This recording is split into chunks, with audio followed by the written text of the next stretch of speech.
Boulevard Raspail, à 2 pas de la Coupole et d'un Paris bruyant, vit Jean-Paul Sartre, l'écrivain le plus connu et le plus controversé de son temps. Cette chambre austère représente une espèce de conscience universelle.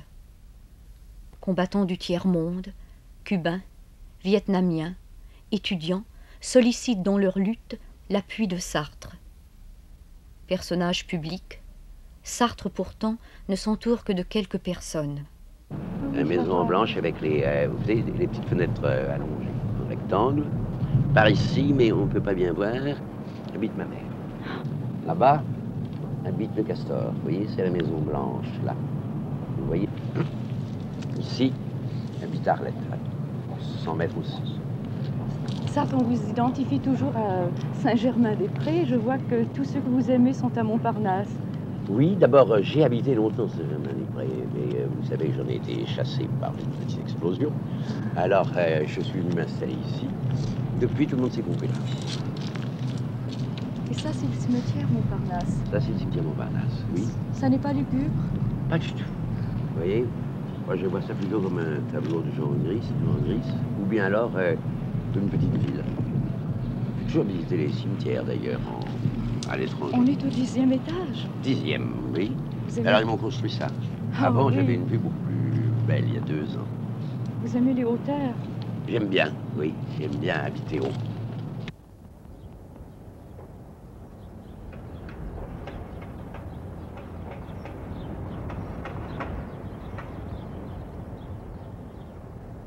Castor.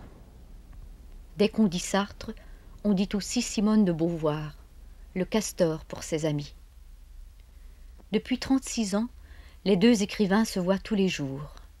Ils sont un couple intimement lié et à la fois très libre. Pour préserver leur intimité, mais surtout parce qu'ils se sont voués au travail, ils ont instauré dans leur vie une organisation de fer. Tous les matins, chacun travaille seul de son côté.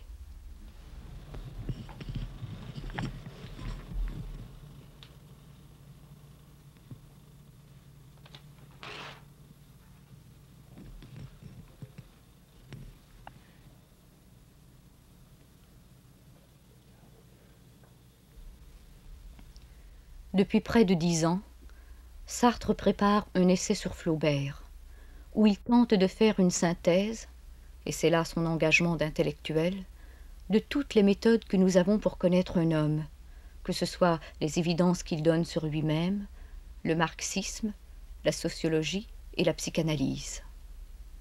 Mais en même temps, Sartre s'engage tout entier dans la lutte pour la paix et l'indépendance du Vietnam.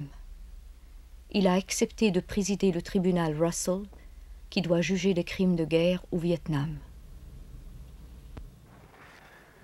Alors, pour en venir à la guerre du Vietnam proprement dite, pourquoi aujourd'hui vous préoccupe-t-elle tellement? Je veux dire, quel type de danger comporte-t-elle? Eh bien, naturellement, c'est une banalité, mais une vérité de dire qu'elle comporte un danger nucléaire certain, un danger de guerre générale et nucléaire certain. Mais ce n'est pas dans cette perspective que je me place pour prendre position vis-à-vis de la guerre du Vietnam. Ce n'est pas non plus, bien que ce soit une chose absolument visible, d'un point de vue éthique, qui consisterait à dire ce qui est vrai, qu'il s'agit de l'agression d'un peuple de 200 millions d'hommes, riches, super armés, contre une nation où les paysans dominent, qui est de quelques millions d'hommes, et qui n'a pas les moyens de répondre aux agressions aériennes, par exemple, bien que cependant elles tiennent et elles tiennent dur. Ce n'est même pas de ce point de vue. Car ici, la position qu'on doit avoir est une position non pas seulement morale, mais politique et sociale. En vérité, la guerre du Vietnam représente à la fois la réalisation dernière et le symbole de ce que c'est que l'impérialisme. l'impérialisme qui est le résultat de certaines structures sociales, à savoir de la forme du capitalisme monopolistique d'aujourd'hui. Là, je vois ici notre plus grand danger. C'est-à-dire que, étant précisément à l'intérieur d'une société capitaliste, étant déchiré par les contradictions de cette société, à partir de là, souhaitant une autre société, je me trouve du côté de ceux qui dénoncent précisément cette société et qui luttent contre elle. Et précisément à cause de ça, je constate que le dernier développement de l'impérialisme, c'est la guerre du Vietnam qu'il donne.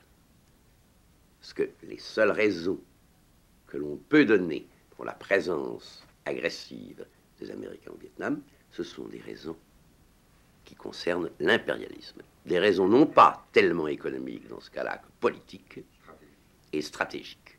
C'est précisément pour cela que je considère que si on abandonne cette lutte pour l'indépendance du Vietnam, je dis bien pas seulement pour la paix, mais pour l'indépendance du Vietnam, si on l'abandonne, si on laisse faire, c'est admettre que la société capitaliste, avec ses chaos, ses contradictions, mais sa possibilité aussi bien de colmater toutes les fissures, va se continuer. C'est admettre que la coexistence pacifique sera au profit des impérialistes. C'est admettre, si vous voulez, que les Américains, dans le monde actuel, peuvent faire ce qu'ils veulent. C'est accepter l'hégémonie américaine. Un triomphe des Américains au Vietnam, ce serait en même temps une sorte de triomphe anticipé dans l'Amérique latine. Ça aurait pour effet de décourager un certain nombre de gens, de faire régner une Pax Americana sur le monde. C'est précisément cela que un grand nombre de gens dont je suis veulent combattre. Mais Sartre, enfin, ce tribunal dont vous êtes le président, qui êtes-vous pour juger? Ce tribunal est prévenu, votre siège est déjà fait. Il y a des gens qui se disent que ça pourrait être une sorte de tribunal de comédie. Vous me posez plusieurs questions à la fois, et je vais essayer de vous y répondre successivement. D'abord, qui êtes-vous pour juger? Qui je suis, mais n'importe qui. Ce que le tribunal veut précisément faire, c'est que n'importe qui soit concerné, que n'importe qui puisse apprécier d'une manière juridique, en fonction d'un certain nombre de lois internationales que nous n'inventons pas, qui existent, la politique américaine. Vous savez que Luther disait « tous les hommes sont prophètes ». Eh bien, en somme, tous les citoyens doivent être capables de juger, d'apprécier. Ça veut dire, il y a des lois internationales, nous ne les inventons pas. Il y a des lois établies par la Convention de Genève, par le pacte de Briand-Kellogg. Il y a des lois auxquelles les Américains ont mis eux-mêmes la main, c'est-à-dire les statuts de Nuremberg qui ont permis de juger les coupables. Qui étaient les Américains pour juger ces coupables?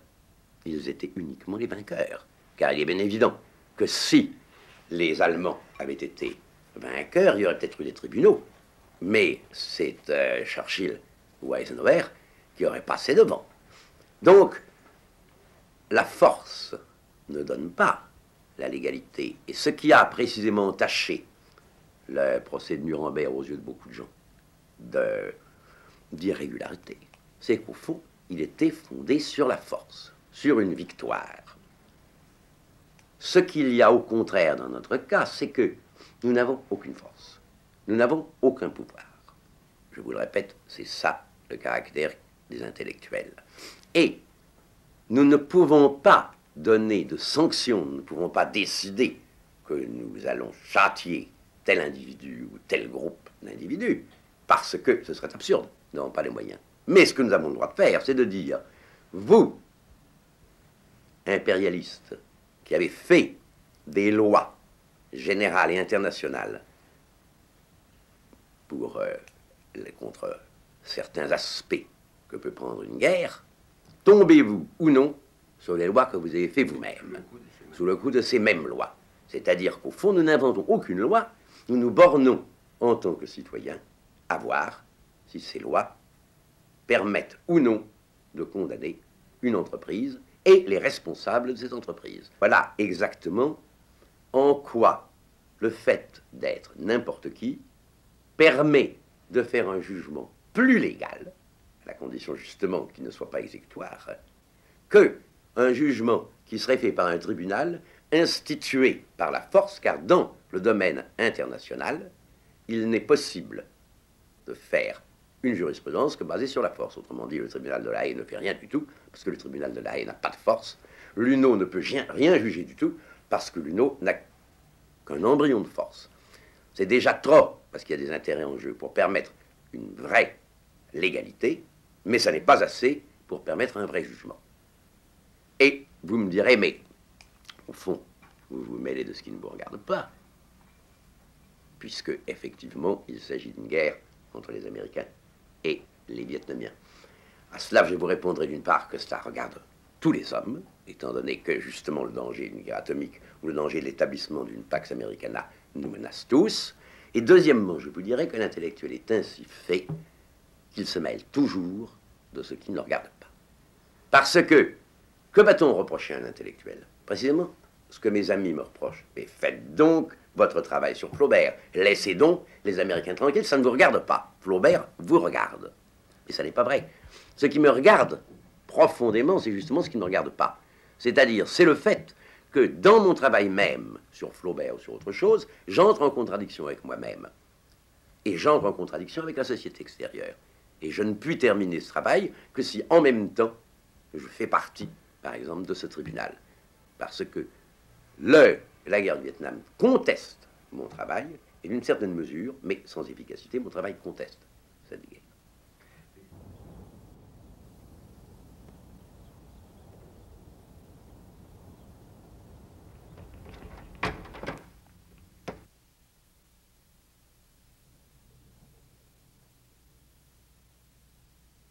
Vraiment que c'est le pape. Et là, c'est avec Fidel? Là, c'est avec Castro, ça c'est pas un montage, c'est vrai. C'était sur la lagune, la fois quand il les a amenés voir son espèce de maison de campagne, je sais plus comment ça s'appelait. Alors on est dans un canot automobile et on va voir la maison de campagne. Elle est superbe, la photo. Oui, elle est très très belle. Il vous a emmené à la pêche? Très belle. Il nous a amenés, c'est-à-dire que c'est lui qui a pêché. Il a pêché au revolver, il tuait les truites. Il a fait pêcher ça? Non, non, non, non, non. Sartre a aimé ça? Ah bah oui, Sartre était ravi, c'était très intéressant. Oui. Ça c'est en Afrique, avec des casques coloniaux. Et ça c'est un très bon ami qui a pris part à des combats au Vietnam et qui s'est fait blesser. Il a l'air mort, réellement. Ça, la maison est pleine d'objets. Ça, qu'est-ce que c'est? Qu'est-ce que c'est? Ça c'est des mains de Sartre. Ce sont les mains de- Chez Simone de Beauvoir, on est immédiatement saisi par une certaine fidélité d'elle-même à sa propre histoire. On rencontre ici un castor cubain, un castor africain, chinois, mexicain, japonais, espagnol. Jeune encore, avant Une mort très douce, avant son tout dernier roman, Les belles images, elle a consacré 10 ans de sa vie à nous restituer son passé et le nôtre le plus intégralement possible à travers 3 gros volumes de mémoire. Je suis attachée à mon passé, cependant je vis beaucoup au présent, je vis beaucoup dans le futur aussi, et dans les projets. Mais ce sont deux choses assez différentes d'ailleurs, les objets ou les mémoires, je crois. Parce que les objets, quand on les achète, finalement c'est pour sauver le présent. C'est avec l'idée que plus tard, ça sera des souvenirs qu'on conservera. Donc en un sens, c'est un projet l'achat d'un objet. Tandis que les mémoires, ça c'est tout à fait différent. J'ai voulu pendant, assez longtemps dans ma vie, j'avais pensé déjà à écrire le premier volume. Parce que mon enfance, ma jeunesse, j'avais envie de les sauver. Il y a une telle différence entre une vie d'adulte et puis une vie d'enfant, d'adolescence, qu'on a l'impression un peu d'avoir enterré dans la femme qu'on est devenue, la petite fille et la jeune fille qu'on a été. Et alors c'était comme une espèce de, je sais pas, de devoir envers elles que je ressentais, de les ressusciter. Surtout qu'il y avait eu des moments de mon adolescence qui m'avaient été assez douloureux et elle s'est terminée par la mort de ma meilleure amie dans des conditions assez tragiques. Alors j'avais vraiment envie de rendre justice à la fois à moi-même et à la fois à cette amie et à tout ce que cette enfance et tout ce que cette jeunesse avait été. Donc c'était un projet qui remontait très loin. Je pourrais dire qu'en un sens, je n'ai écrit mes autres livres, ceux d'avant, les romans, que pour avoir le droit un jour d'écrire cette histoire. Parce que naturellement, si j'avais été absolument personne, pas du tout connu, ça n'aurait pas eu de sens de raconter ces débuts. Il fallait déjà être un auteur un petit peu connu pour que ça veuille dire quelque chose de raconter le temps de mon apprentissage. Alors, les livres d'après, ça, c'était tout à fait différent. Ce n'était pas du tout prémédité. Et je ne pensais pas, quand j'ai écrit les mémoires d'une jeune fille rangée, que je continuerais. Seulement, comme je le dis d'ailleurs dans les préfaces, une fois que j'ai eu commencé, eh bien, il y avait un point d'interrogation à la fin des mémoires d'une jeune fille rangée. Finalement, toute cette lutte, tout ce combat, toute cette liberté conquise, c'était pourquoi faire. Et j'ai éprouvé le besoin de dire ce que j'en avais fait par la suite. Et alors, ça s'est mis à m'intéresser de plus en plus. Mais quand j'ai commencé La Force de l'âge, j'avais bien l'idée d'aller jusque le plus loin possible, enfin jusqu'au moment où j'étais maintenant. Et j'ai coupé en deux, j'ai fait La Force de l'âge et puis La Force des choses, parce que quand même j'étais un peu à bout de souffle quand j'avais fini La Force de l'âge, et que ça faisait d'ailleurs une coupure tout à fait normale. La fin de la guerre, la libération, ça marquait le début vraiment d'une autre époque. Mais enfin, vous voyez, ça fait une grosse différence entre le premier volume, qui était prémédité depuis très très longtemps. Je pourrais presque dire que dans mon adolescence, en même temps que je vivais mon adolescence, je pensais qu'un jour, il faudrait que je la raconte. Et puis les deux autres, qui n'étaient pas du tout prémédités, parce que le présent que j'avais vécu à ce moment-là m'avait semblé se suffire complètement. Mais c'est venu plutôt comme un complément, et petit à petit, alors, la nécessité s'en est découverte, mais beaucoup plus tard. Il fait beau, il fait froid, mais il fait beau, il y a un beau ciel clair. C'est bien. Attendez, je vais jeter ça dans le truc. Voilà. Ah. Qu'est-ce qu'il a dit? Il dit, il y a un gigot là. Qu'est-ce que ça veut dire? Je sais pas. Un gigot.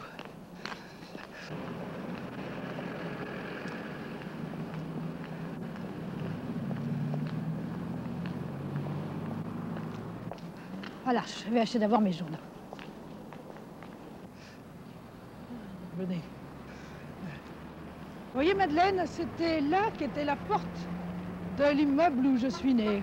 C'était le 103 boulevard Montparnasse. Et maintenant, il y a le cinéma. Et c'était juste au-dessus de la rotonde, mais qui était moins grande. Mais alors, c'était paradoxal parce qu'on entrait par le boulevard Montparnasse, mais je vais vous montrer où était l'immeuble en fait. Ça donnait sur... Ah, j'ai ce machin qui prend. Je me demandais ce que c'était. Ça donnait sur le boulevard Raspail.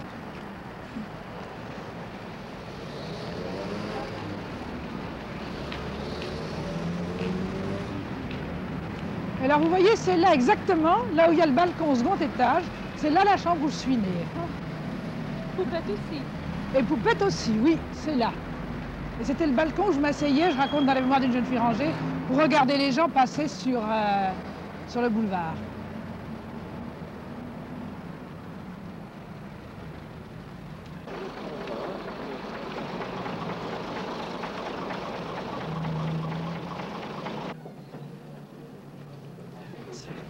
Bonjour. Comment ça va, vous? Alors, on vient ressusciter le passé? Oui, que voulez-vous? Oui, bah, je crois que c'était là que je venais d'habitude. Oui, c'était là. Alors voilà, on est là pendant la guerre surtout, parce qu'on avait chaud. Et en général, je me mettais là, mais quelquefois sur la banquette en face, parce que quand il y avait le poêle, plus près du poêle, c'était là que je me mettais. Oui. Et Sartre se mettait en général à la table là-bas, près des bouteilles.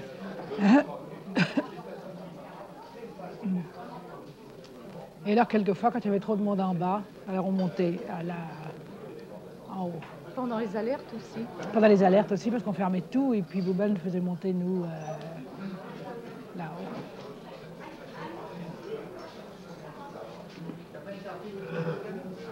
Ah, ça rappelle des tas de souvenirs. C'était le 4e étage de la maison de Sartre, et là, il a vécu depuis la mort de son beau-père, c'est-à-dire depuis 1946, jusqu'à ce qu'on le plastique en quelle année? En 62. Il a vécu là, ça fait quand même très très longtemps.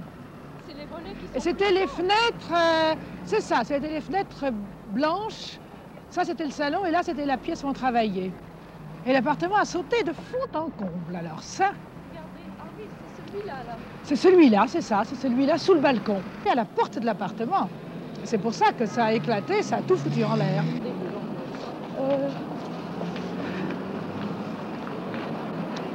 Oui, ce cours Désir que je vais vous montrer, c'est plus le cours Désir maintenant, il a déménagé. Il est place Saint-Germain-les-Prés, le nouveau, mais il n'est plus ici. Je ne sais même pas ce que c'est devenu. Voilà, c'est cette porte-là. C'est ici. Et il y a encore l'inscription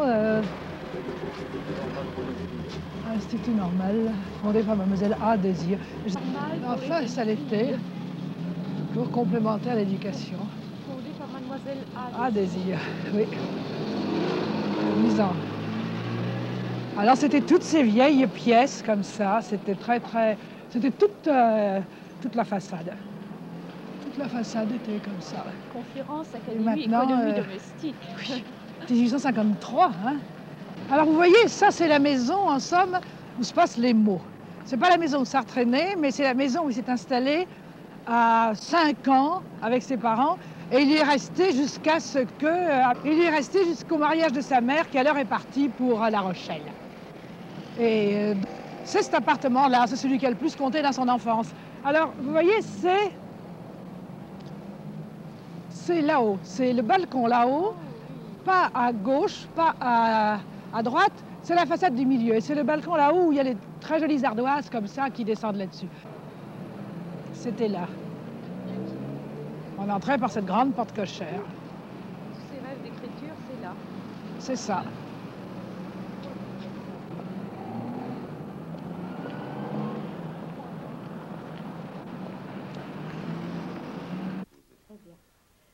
Sur une autre forme de chez les autres. Oui, oui. Il y a une mode aujourd'hui en France, c'est de vous tirer un grand coup de chapeau, comme un monument historique, puis de vous enterrer. Certains vous présentent comme un vieux fonctionnaire infatigable de l'humanité, comme le dernier des penseurs du XIXe siècle, égaré dans le nôtre, ou encore comme le dernier des philosophes, ce qui revient à dire que la philosophie n'a plus de sens et qu'on peut tranquillement se débarrasser et d'elle et de vous pour s'adonner enfin à la vraie science. Or, vous avez à peine répondu à ces attaques. Qu'en pensez-vous, Sartre? Je pense qu'elles sont légitimes et que j'aurais bien mauvaise grâce à m'en offusquer, étant donné que moi-même, je me suis fait les dents pour commencer sur Mauriac, qui d'ailleurs ne l'a jamais oublié, disant « je pardonne les offenses, mais je ne les oublie pas ». Donc je considère que c'est bien mon tour. Mauriac devait avoir à peu près mon âge au moment où j'attaquais ses romans. D'autre part, je pense aussi que c'est me faire bien de l'honneur de me dire le dernier penseur du 19e siècle, parce que si je suis le dernier penseur du 19e siècle, aujourd'hui, je suis aussi le dernier penseur du 20e, parce que je ne vois pas que les autres puissent être considérés comme des penseurs. Ce sont ou bien des rhétoriciens, simplement des rhéteurs, ou bien des sophistes. Mais ça, ils se font les dents, ils feront autre chose, ils deviendront autre chose, ou ils disparaîtront, peu importe. En tout cas, si j'en parle peu, c'est parce que je ne pense pas qu'il y ait lieu de perdre son temps à répondre à des attaques. Il y a à faire ce qu'on a à faire. Je ne m'en vais pas défendre mes intérêts idéologiques en me lançant dans des controverses passionnées, comme font par exemple les gens du nouveau roman, s'attaquant entre eux, se pillant entre eux. Il vaudrait mieux d'écrire des romans. Ils ne le font plus maintenant. Je pense qu'ils devraient le faire. Et de même, moi, je travaille Flaubert. C'est ma seule réponse. Et c'est au public ensuite à juger, c'est aux gens qui travailleront après de voir si ces méthodes sont bonnes ou si elles ne le sont pas. Vous voulez rien dire de plus? Non. Très bien. Bon, alors je voudrais qu'on revienne à autre chose.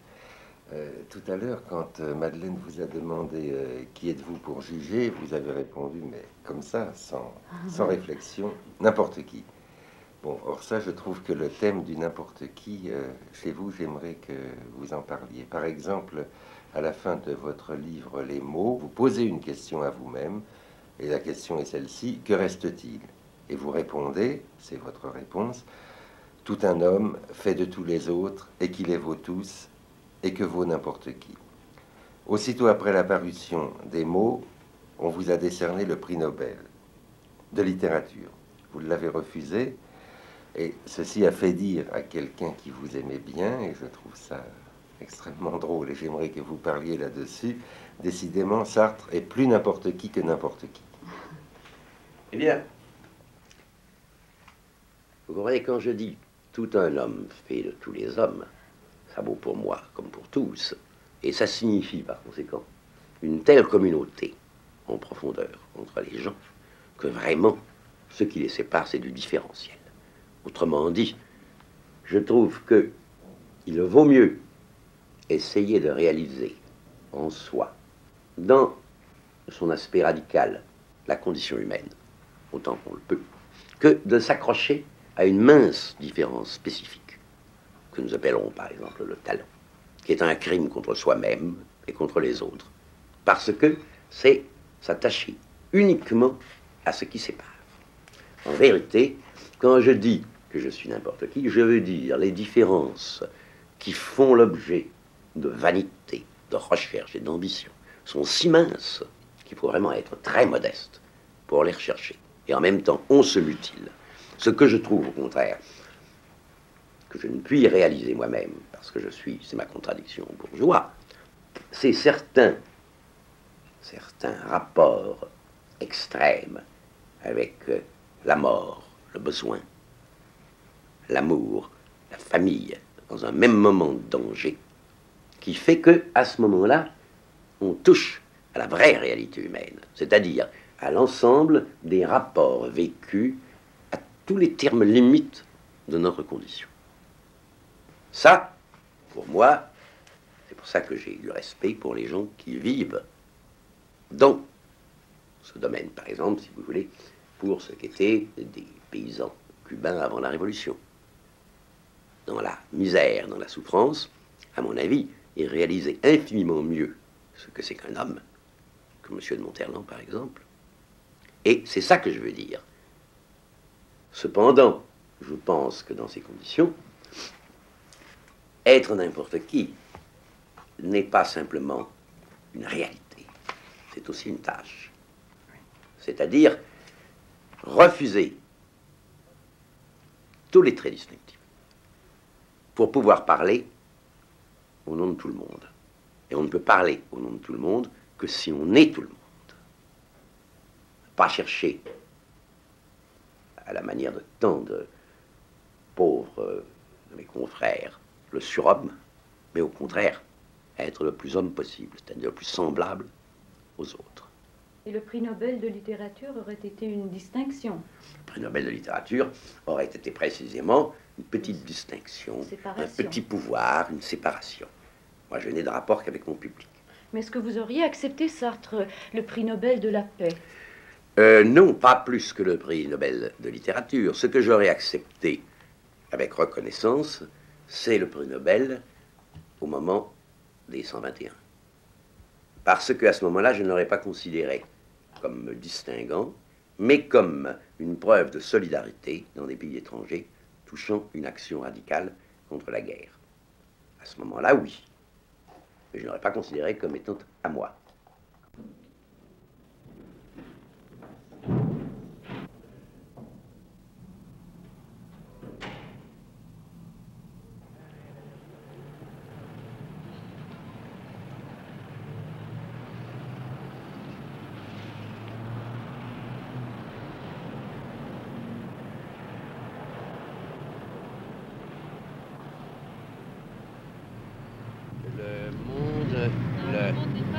Alors, Paris-Brest, c'est François.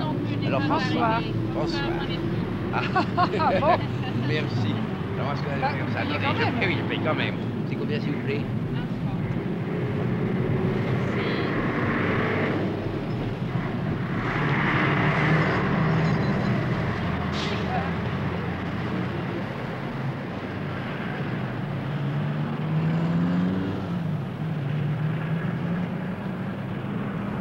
Ils se retrouvent et reprennent à la palette leur longue conversation ininterrompue.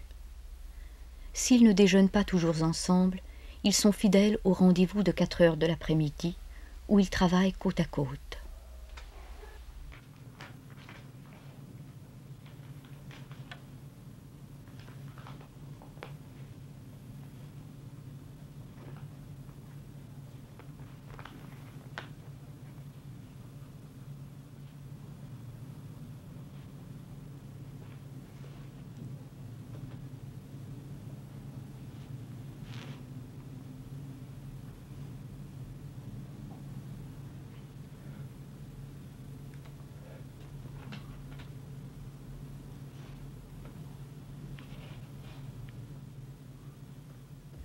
Il peut arriver, quelquefois, que l'un reste 6 mois sans savoir ce que fait l'autre exactement. Mais toujours ils se soumettent leurs manuscrits et sont l'un pour l'autre de sévères critiques. Sartre, par exemple, fut le premier lecteur du Deuxième sexe, ce livre qui a donné à Simone de Beauvoir son vaste auditoire mondial. Publié en 1949, ces thèses sont aujourd'hui plus actuelles que jamais. Allons-y, parlons des femmes. Ah, encore. Écoutez, ça intéresse tout le monde. Et de toute manière, vous avez dit que le seul livre que vous défendriez contre les et marées, c'est le Deuxième sexe. Alors, on peut voir qu'à cause du Deuxième sexe, on peut dire qu'à cause du Deuxième sexe, et puis aussi à cause d'une prise de conscience générale, les choses ont un peu changé. Alors, je voudrais savoir, qu'est-ce que vous pensez de la question féminine aujourd'hui? Qu'est-ce qui va et qu'est-ce qui ne va pas? Je pense que dans l'ensemble, ça ne va pas bien du tout pour les femmes aujourd'hui. Je pense que ça va même moins bien qu'au moment où j'écrivais le Deuxième sexe. Parce que quand j'écrivais le Deuxième sexe, j'avais un vif espoir que la condition des femmes allait profondément changer. C'est ce que je dis d'ailleurs à la fin du livre. Je dis que j'espère que ce livre sera un jour périmé. Et malheureusement, il ne l'est pas du tout. C'est-à-dire qu'on dit beaucoup qu'il l'est, mais pour des raisons inverses. C'est-à-dire qu'on dit beaucoup aujourd'hui en France, et c'est un peu la même chose dans beaucoup de pays, que le féminisme s'est périmé, que le féminisme s'est démodé. Et moi, je n'en crois absolument rien. Enfin, vous savez quelles sont mes idées sur la condition des femmes. C'est que pour les femmes, ce qu'il y a à atteindre, c'est une émancipation totale, radicale, qui fasse d'elles réellement les égales des hommes à part entière, et que cette émancipation ne peut s'obtenir que par le travail. Il faut que les femmes travaillent exactement d'une manière aussi universelle, que ça soit aussi normal pour elles que pour les hommes, pour que, sur les plans intellectuels, psychologiques, moraux, elles puissent également se sentir profondément et de l'intérieur les égales des hommes. Bon, et pour qu'elles puissent le devenir et avoir des responsabilités économiques, politiques, sociales qui soient équivalentes. Or, en ce moment, il y a en France un mouvement que j'appellerais un mouvement de régression, parce qu'il vise, au contraire, à enfermer de plus en plus la femme au foyer, dans sa famille, auprès de ses enfants, et à lui refuser les possibilités de faire une carrière de travailleuse équivalente à celle des hommes. Mais comment expliquez-vous cette régression actuelle dont vous parlez? Ça, je l'explique pour une raison très simple, c'est que nous sommes dans une démocratie bourgeoise. Mais des démocraties bourgeoises sont en vérité des pays qui sont gouvernés par une classe dominante qui est la bourgeoisie. Et cette classe dominante qui est la bourgeoisie, eh bien, à ce moment-là, elle veut garder le pouvoir. Et une des manières dont elle va garder le pouvoir, c'est précisément de garder la femme au foyer. Ça pour des tas de raisons. Parce que la classe bourgeoise a intérêt au statu quo, donc elle a intérêt à ce que les gens soient dépolitisés.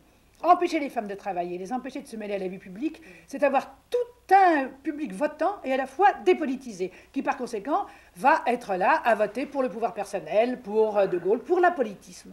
Et en même temps, si la femme est dépolitisée, elle dépolitise l'homme. Ça, c'est très important, que toujours l'émancipation de la femme a été liée à l'émancipation sociale.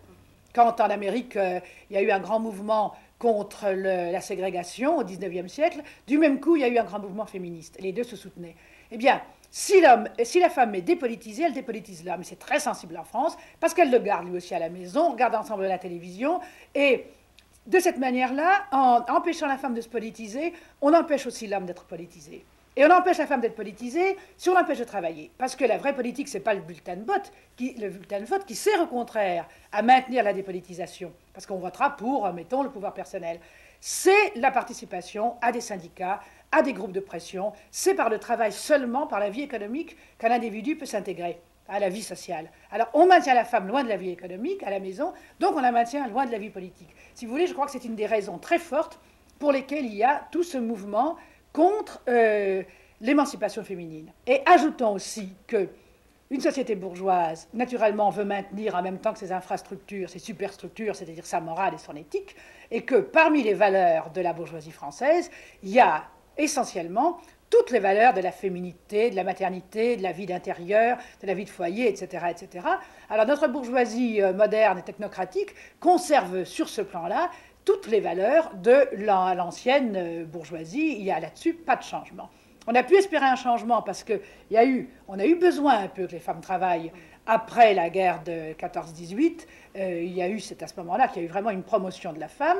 En 1945, on a pensé qu'il allait en avoir une autre et que la femme allait vraiment s'émanciper. Et puis les conditions économiques sont telles que finalement il y a du travail. C'est aussi peut-être la première réponse que j'aurais dû vous donner. Il y a du travail finalement pour 26% de femmes et pas pour davantage. Et du moment qu'on ne peut pas prendre les places aux hommes pour les donner aux femmes, du moment qu'il n'y a pas de place pour les femmes, eh bien, il faut faire une chose, alors, les décourager, les dégoûter du fait de travailler. On les décourage de travailler parce qu'on n'a pas de travail à leur donner, en gros, c'est ça. Si on avait besoin de travail parce que, par exemple, la société serait différente et qu'il y aurait des possibilités économiques beaucoup plus riches ou une autre distribution du travail, à ce moment-là, on leur créerait une autre idéologie et on les persuaderait, au contraire, qu'une femme est d'autant plus féminine, d'autant plus attirante, d'autant plus intéressante, etc., qu'elle travaille. Il y a des femmes et beaucoup d'hommes qui disent qu'une expérience capitale vous a manqué, celle de la maternité, et que sur ce point vous êtes mutilé.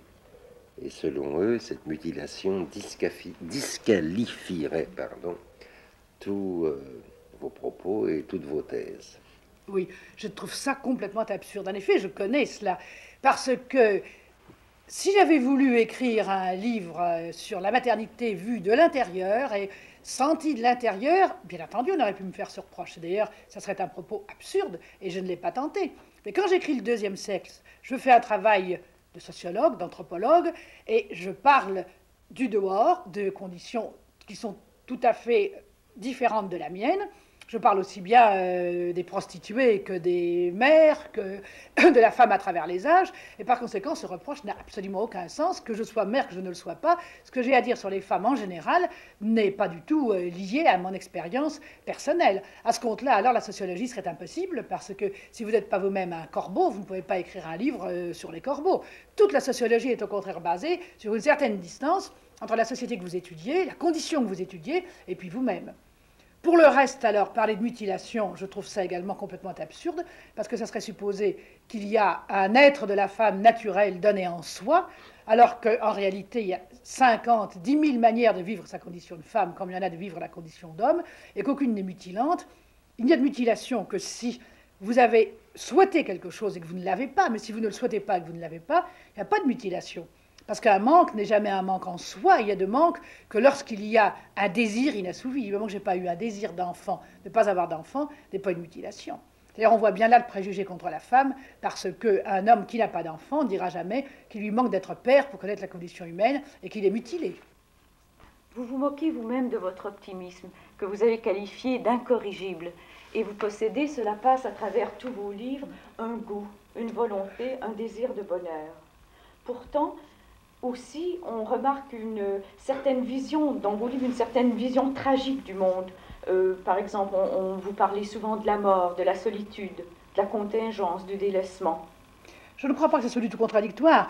Je crois que les gens qui ont le goût de la vie, le goût du bonheur, sont précisément ceux pour qui la mort et le malheur représentent quelque chose de plus intolérable. Il y a des gens qui vivent toujours dans des espèces de grisailles entre deux eaux, ils ne tiennent pas tellement à vivre et du même coup, ça ne leur fait pas tellement horrible de mourir.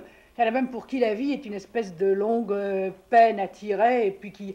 Alors, ils n'ont ni le goût du bonheur, ni le sens du malheur. Je crois que c'est parce que j'ai le goût du bonheur d'une manière très forte que j'ai également le sens du malheur et que le malheur m'apparaît comme quelque chose de tragique. Je le dis d'ailleurs aussi, ça dans mes mémoires, que j'ai toujours séparé les ténèbres de la lumière, en quelque sorte. Les choses sont ou très noires ou très lumineuses dans l'ensemble pour moi. Peut-être un peu plus d'ailleurs quand j'étais jeune que maintenant, où malgré tout, quand on vieillit, les deux se mélangent un petit peu plus, les bonheurs sont un peu moins vifs, et le sens de la mort un peu moins tragique, parce qu'on sait bien, on a fini par comprendre qu'il faut s'y acheminer, et qu'après tout, c'est la seule solution. Mais enfin, j'ai quand même encore un peu ces deux tendances qui sont encore assez nettement séparées, enfin, séparer la lumière et l'ombre. Et ce n'est pas pour désespérer les gens que vous en parlez. Castor, il y a 2 ans, il y avait justement un malentendu, parce qu'après le « Je suis floué », tout le monde disait que votre vision était tellement pessimiste que vous aviez manqué votre vie, d'une certaine manière. Bon, ça, c'est tout à fait absurde. Et je l'ai dit et répété, mais je veux bien le répéter encore une fois, je n'ai jamais pensé que j'avais raté ma vie, je suis extrêmement contente de ma vie, Et je trouve que si on prend le mot de Goethe, qu'est-ce que c'est qu'une belle vie? Ce sont des rêves de jeunesse réalisés dans l'âge mûr. Eh bien, alors vraiment, j'ai réussi ma vie, puisque j'ai réussi à peu près tous mes rêves. Simplement, il y a un moment où, quand on se retourne réflexivement sur sa vie, on s'aperçoit qu'une vie, même réussie, c'est sur un certain plan un échec, parce que ça n'est pas quelque chose, une vie, qu'on puisse prendre dans ses mains, posséder, contempler, qu'on n'a pas une vie, finalement. Moi, j'aurais voulu qu'en dehors des héros spéciaux, on aborde quand même le problème en face. Il faut quand même que nous parlions de la révolution culturelle. Attendez, Klaus von Raviel, Nous ne savons rien de l'état moderne. Il même dans l'état moderne quelque chose sur la révolution culturelle.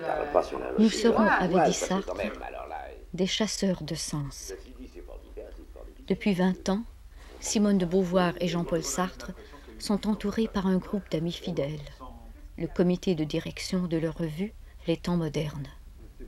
Depuis 20 ans, Les Temps modernes représentent en France cette tentative d'imposer au monde cette remarque de Hegel: on ne peut être libre que si tous le sont.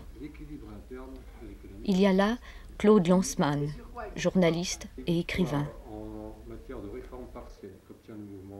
Bernard Pingot, écrivain. Francis Janson, philosophe.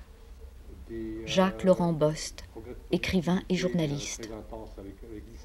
Jean Pouillon, sociologue. Ils sont acceptés par les régimes capitalistes en place. Est arrivé dans un stade où des revendications traditionnelles, comme par exemple André Horst, écrivain et économiste.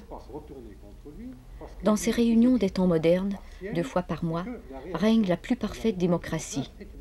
Les questions du jour sont à l'honneur. Ce qui fait qu'il y a un complet décalage des niveaux. Les uns se battent pour les objectifs traditionnels.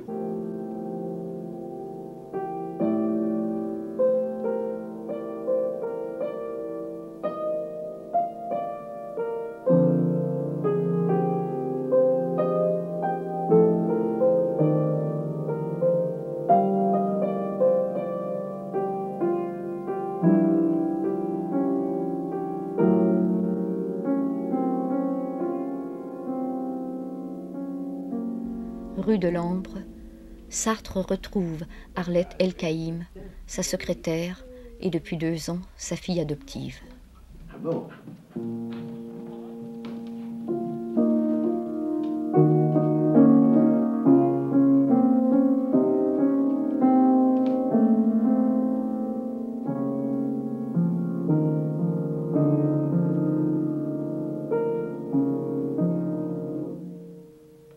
Bon, moi je peux pas jouer devant quelqu'un. Hein. Elle est bien, elle est jolie. Très jolie par contre.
La mère de Sartre, l'émouvante Anne-Marie, dont il nous a tracé le portrait dans les mots, a aujourd'hui 85 ans. La mère et le fils, ou bien pour être plus exact, Poulou, car c'est ainsi qu'elle l'appelle, se voient 2 fois par semaine.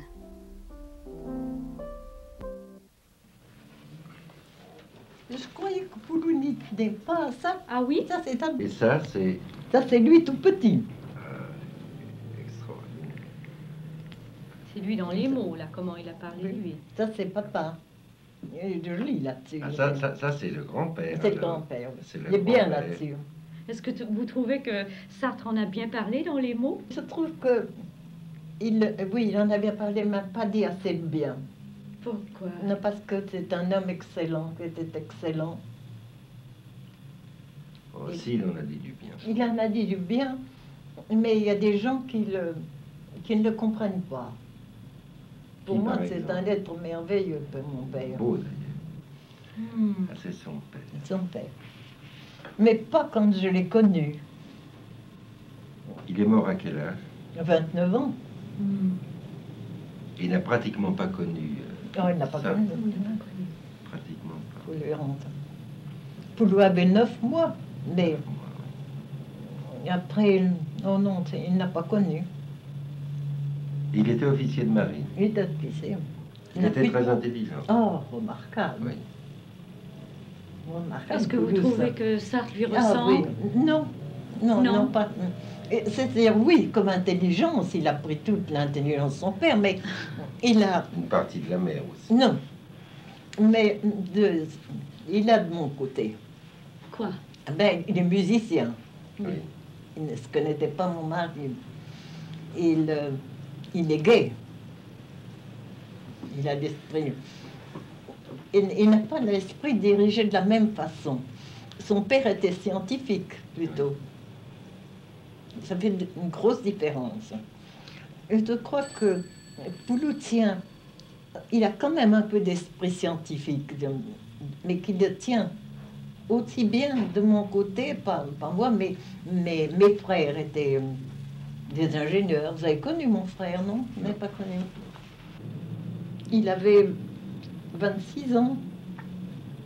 C'était au moment de la déclaration de guerre.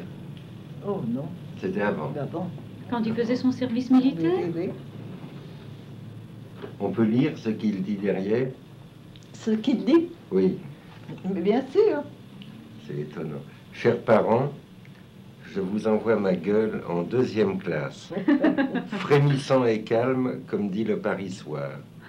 Un peu gras, bien malgré moi, ce qui ne sera pas pour déplaire à maman. Ah, déjà, vous voyez. Vous remarquerez la brièveté du cheveu. Ici, tout va fort bien. J'ai pris un bain ce matin aux douches municipales pour unir la propreté du corps à la... Où est la suite?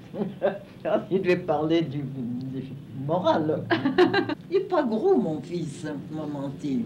Vous le trouvez maigri? Ah oui, on n'aime pas ça. Ça lui va bien. Ça lui va bien, bien sûr. Ah, il est très bien en ce moment. Vous le trouvez bien? Ah Oh, oui. moi aussi, j'ai Vous trouvé l'aimez ça. mieux quand il est plus gros? C'est comme Simone. Je l'aimais mieux, elle était confortable quand elle était grosse. Maintenant, vous la trouvez comment? Ben, elle la trouve bien, mais enfin, elle ne me gênait pas quand elle était confortable. Et replète. Ben, oh, elle n'était pas replète, elle était belle fille. Une question très très simple. Ça fait 36 ans ou 37, je ne sais pas, que vous vous connaissez et que vous vous voyez tous les jours. Que vous vous voyez seul. Que vous parlez sans secours extérieurs, c'est-à-dire sans gens, sans conversation mondaine, etc. Et Je précise d'abord que nous avons été longtemps dans les cafés. Et sans télévision. Mais même dans les cafés, c'était... Et un mouvement de séquestration. Même dans les cafés, on en parlera. Mais même dans les cafés, c'était du tête-à-tête. Alors ma question, c'est très simple. Quel est l'objet de cette longue conversation ininterrompue? De quoi parlez-vous? C'est la rumination, comme je dis ça. La rumination que les gens en C'est général Merleau-Ponty font qui seuls, disait c'est ça. les Merleau-Ponty qui parlent de la rumination. Moi, j'ai Mais repris. enfin, c'est vous qui disiez l'autre jour que nous faisons de la rumination à deux. La rumination que les autres gens font seuls, nous la faisons à deux. Les autres ruminent beaucoup moins seuls On que marmonne, on marmonne. On rabâche les événements, les Le texte choses. de Merleau- Change de sujet. Il y a un drôle de choses presque au même moment, pratiquement. Et ça, c'est intéressant de savoir quand même comment c'est venu. Dans La force des choses, elle écrit « j'ai été floué ». Vous, dans les mots, vous dites longtemps j'ai pris la plume pour une épée, à présent je connais notre impuissance, etc. Un espèce de drôle de ton désenchanté que vous adoptez tous les deux vis-à-vis de votre propre vie. Quand Je ne vous sais plus que faire de racontez, ma vie. Je ne sais plus que faire de ma vie. Vous avez raison, Madeleine. C'est le plus important. Je ne sais plus que faire de ma vie. Je veux dire, est-ce que c'est à la suite de conversations communes? Parce que tout de même, ça a dû jouer un petit peu. Enfin, comment vous sentez dans votre vie la part de réussite, la part d'échec? Attendez, d'abord. Bah, Je pense qu'en effet, non, mais il y a deux questions que vous posez. Il y a deux. Dans quelle mesure c'est commun? Il y en a beaucoup. La mesure où c'est commun, c'est que tout de même, je crois en effet qu'on est influencés l'un par l'autre. Il y a eu des conversations, mais même pas des conversations. Il y a une situation commune d'abord, qui est que nous avons quoi, 2 ans de différence ou 3 peut-être, mais enfin, nous sommes à peu près au même âge, c'est-à-dire ce que j'appelle l'entrée en vieillesse. Alors ça, nous l'avons senti tous les deux. Nous nous ressemblons quand même sur des tas de points, tout un différence sur d'autres. Donc c'est pas, ça c'est normal que nous l'ayons senti un peu pareil. Et il y a eu certainement eu des conversations, cette espèce de magma qui fait que, après tout, il m'a influencé, je l'ai influencé, donc c'est un truc commun. Ça, c'est une première réponse pour ce qui est commun entre nous deux. Vous aviez dit, moi, quand j'étais jeune, je voulais être heureuse et puis je voulais me donner le monde. Et Sartre lui a dit, je voulais écrire.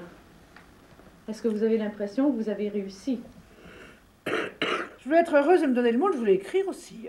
Mais écrire en même temps pour retenir le monde. Oui, sur un certain plan, je pense que j'ai réussi. Ça d'ailleurs, je vous l'ai dit déjà l'autre jour. Je pense que ce que je souhaitais faire, je l'ai fait. J'étais heureuse et j'ai écrit et j'étais contente. Simplement, tout ça est affecté d'une espèce de parenthèse, comme dirait Serle. C'est un peu mis entre parenthèses. Et cette parenthèse qui fait que j'ai dit, j'ai été flouée. Mais c'est plus intéressant de demander ça à Sartre qui n'a pas répondu. Le bonheur, je m'en fous. C'est bon, je voulais faire quelque chose de marquant. C'est fait. Non. Si, c'est Ouais, bon, d'accord. En tout cas, de toute façon, ça singularise. Ce qui est fait n'est que ce qui est fait. À ce moment-là, surtout à partir de 60 ans, on le laisse au jugement des autres. C'est aux autres de juger ce que ça vaut. Tandis que, quand on a 15 ans, on rêve de faire plus que ce qu'on fera jamais. Oui, ça, bien sûr. Ça fait une espèce de différence énorme. C'est l'échec de la réussite. Oui, l'échec dans la réussite. La réussite dans l'échec. Objectivation. Il devient quelque chose absolument singulier. C'est la liquidation qui est en même temps la détermination et... Vous redémarrez à l'enfance, d'une certaine façon. Ah oui, on revient à l'enfance, et puis il y a la contradiction. Parce que l'enfance, c'est l'ouverture, l'exigence et l'ouverture, mais après, la vieillesse, c'est la fermeture. Enfin, la vieillesse... On pourrait dire d'une manière très simple que ce qu'on veut, c'est être quelqu'un, quand on est enfant ou jeune, et que du moment qu'on est quelqu'un, on n'est que ce quelqu'un. À propos du sentiment d'urgence que vous pouviez avoir vis-à-vis de ce qui vous reste à écrire, d'un côté, vous avez l'air là, mais vous êtes peut-être là ce soir, vous avez l'air là, et puis de l'autre, il y a des tas de choses que vous avez encore envie d'écrire. Oui, c'est un sentiment d'urgence totale. Et qui abîme même les trucs que je fais. Ça abîme? Oui, parce que je veux toujours que ce soit fait au plus vite. Il n'y a pas longtemps que c'est comme ça, ça fait quelques années. Depuis quand? Depuis 5-6 ans. Plus que ça, hein? Oh, j'aurais dit plus que ça, j'aurais dit 10 ans. 10 ans. Ouais, 10 ans. Je vous dis, moi, j'ai des trucs qui existent à faire devant moi. C'est mon malheur. Est-ce que vous avez une idée, par exemple, de la finitude de votre œuvre? Est-ce qu'aujourd'hui, vous vous dites, bon, ben, j'ai ça et ça à faire, et après ce sera fini, je peux Oui, mourir. il y a deux choses. C'est bien. Il y a deux choses. Il y a cette idée-là, puis il y a l'idée qu'elle est déjà finie. Alors, justement. C'est-à-dire que, si vous voulez, je suis en contradiction avec moi-même, parce que d'une part, je pense en effet que si c'était possible Il y a le deuxième volume de la critique de la zone électrique à finir, Flaubert à finir, faire une suite aux mots. J'aimerais bien faire une pièce de théâtre encore, une petite chose libre. Ça, c'est le programme, n'est-ce pas? Et d'autre part, il y a le fait que je pense que, étant donné, comme on dit maintenant, que c'est entre 25 et 35 ans, 40 ans, que l'activité créatrice est vraie. Ça, je crois pas que ce soit vrai pour les littérateurs. Ça, alors, vraiment, je crois pas du tout que c'est les mêmes choses. Enfin, c'est là qu'ils ont leur manière, ils inventent leur manière. C'est faux pour les peintres, c'est faux, non, ça, je crois pas. C'est là qu'ils sont gays. Ils sont gays, ils ont l'avenir. Ouais, mais, alors, c'est l'autre idée, si vous voulez. C'est l'idée qu'après tout, si je mourais demain... C'est déjà fait. Je devrais être. C'est vrai aussi. Oui, c'est ce que je dis. L'œuvre est faite, mais les œuvres ne sont pas faites. Les œuvres ne sont pas faites. Les œuvres ne sont pas faites, vous avez raison, mais l'œuvre est faite. Et puis je trouve qu'il faut le dire. Bon, moi, jamais vous n'avez accepté de faire ça. Non. Ce que vous faites ce soir. Pourquoi l'avez-vous fait ce soir? Par amitié. Tous les deux. Par amitié pour Madeleine et pour vous. Ça, c'est tout à fait ça. Il n'y a pas d'autre raison. Simplement. Si tu as dit autre chose, vous l'avez demandé. Oui, peut-être. Ce n'est pas si mal qu'une fois, il y a un document qui est fait dans les meilleures conditions du monde, avec des amis, sur un peu ce qu'on a été, ce qu'on a pensé, puisqu'en effet, nous n'avons jamais accepté de passer pour des tas de raisons à la radio française et à la télévision française et nulle part, et que par conséquent, il n'y a rien de vivant qui reste sur nous, et qu'après tout, pour les gens qui nous aimeront bien plus tard, on les aime bien d'avance. Et de même qu'on aimerait bien, non mais c'est vrai, avoir des choses sur des gens qu'on aime de siècles passés, on se dit que si on peut leur faire cadeau de ça, c'est pas si mal.